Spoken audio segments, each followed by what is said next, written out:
Joining me live now is former White House Chief of Staff Mick Mulvaney. Good to see you once again. We see this war of words now between Russia and the United States. Is it clear to you, Mick Mulvaney, what Biden's strategy is here?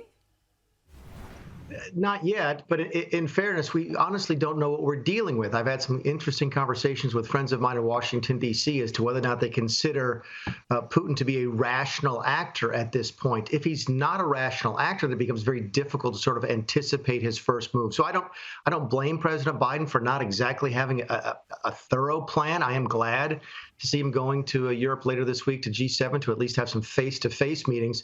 But I'd be curious to see what comes out of those meetings, because I don't think anybody has a plan at this point other than the status quo, which is to continue to send support, aid, both military and non-military to Ukraine, try and figure out a way to deal with refugees and so forth, and to, of course, ratchet the sanctions up on a regular basis against the Russians. That is the status quo, and I think that will hold for a while.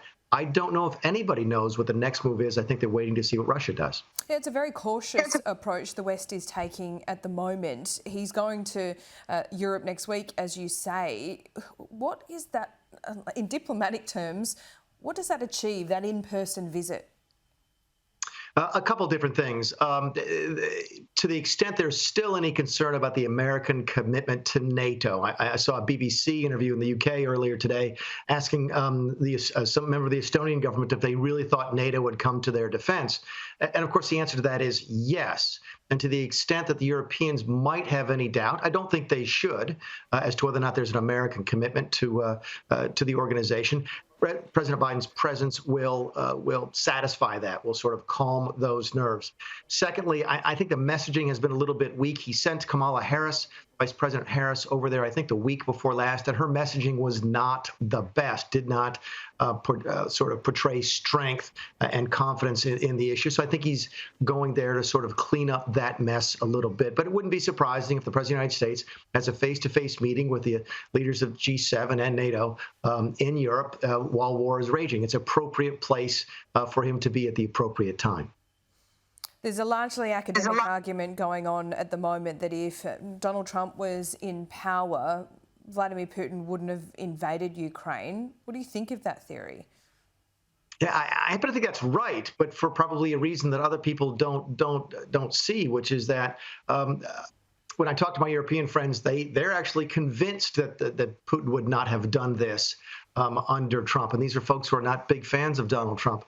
Just because Trump was unpredictable, he was likely to respond in any number of ways to this type of activity. And that unpredictability can actually be a deterrent in and of itself. There's a famous story here about Ronald Reagan going on the radio in the 1980s. And at the end of his radio address, he supposedly accidentally said the words, "Congress has outlawed the Soviet Union. The bombing begins in 5 minutes." All of my research into his biography says that was intentional. It was done to sort of cultivate that sense that he was not to be a predictable sort of element. So Donald Trump would have that working for him. And I think it's fair to say that Putin might have second thoughts about going in with Trump in office, whereas he knows that Biden is a fairly predictable sort of resource. So yeah, I think while it is academic, you're right. I think it's probably an accurate assessment of the situation.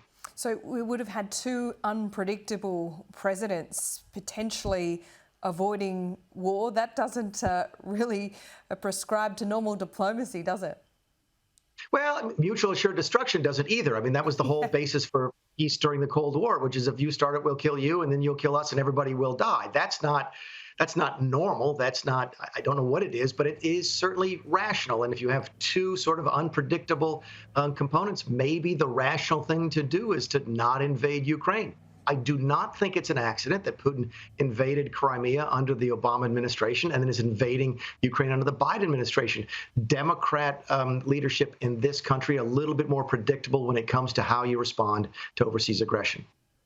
That said, Mick Mulvaney, Donald Trump is still around. He still has a very high public profile. He is a former president. Does he have a role to play here?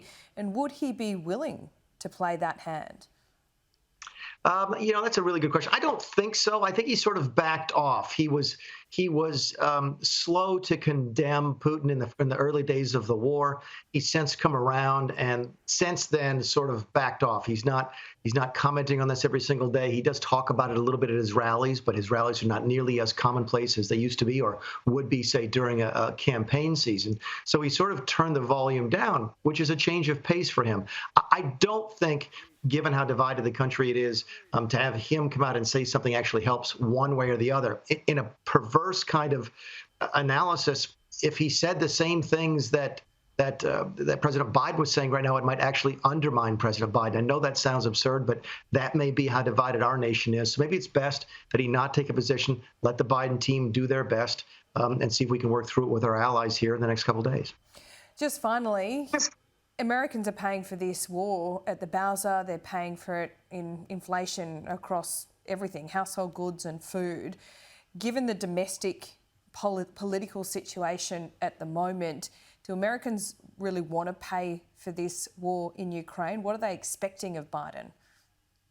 Yeah, I suppose I could ask the same question of the Australians. You're paying for it as well. Your food prices are up. Your gas prices are up.